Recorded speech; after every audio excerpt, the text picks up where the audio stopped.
جب اہل حدیث دو تین بیٹھے ہوں گے نا، پھر ہم بریلویوں سے نہیں لڑیں گے، آپس میں لڑیں گے. یہ ہمارا مزاج ہے.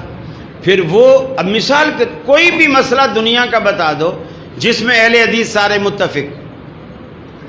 اب ایک بولے گا مثال کیا سوال آیا کہ جی نماز کے فرضوں قیام جو رکوع ہوتا ہے، اس کے بعد جب بندہ سمع اللہ لمن حمدہ کہہ کر کھڑا ہوتا ہے تو ہاتھ باندھنے چاہیے یا چھوڑنے چاہیے؟ اب وہ اگر اہل حدیث باندھنے والا ہے تو وہ کہتا باندھنے چاہیے، میں بولتا 100% غلط ہے، ہاتھ چھوڑنے چاہیے. اب وہ بغلیں بجاتے اور ہم آپس میں مناظرہ کرتے.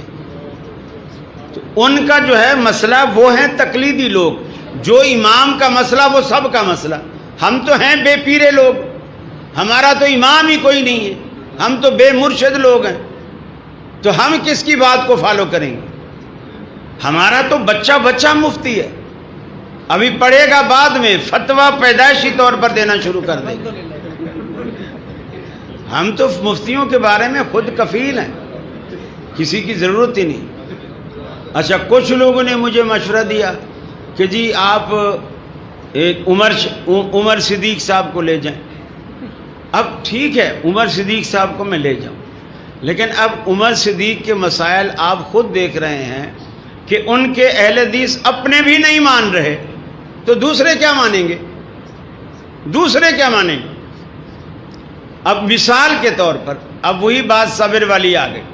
جس بندے میں اتنی بھی صبر نہیں ہے، اپنے علماء کے سامنے، اپنے اساتذہ کے سامنے، اپنے دینی ادارے کے اندر بخاری شریف بھی ٹیبل پہ رکھی ہوئی ہے اور جوتے سمیت جوتے پہنے ہوئے ٹیبل کے اوپر پاؤں رکھ دی.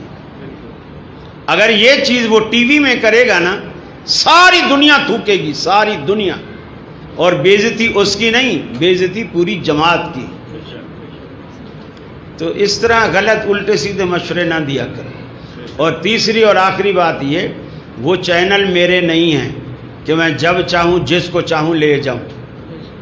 میری مرضی سے ایسا نہیں ہوتا. اگر میری مرضی سے ہوتا تو میں بولتا فلاں کو بھی آپ نہ بٹھاؤ، فلاں کو بھی نہ بٹھاؤ، فلاں کو بٹھاؤ. ایسا نہیں ہوتا ہے. چینل بھی، ہاں آپ میں تپڑ ہے، آپ فیکٹریاں لگاتے ہو، آپ ایک چینل کھول لو، یہ بھی ایک فیکٹری ہے.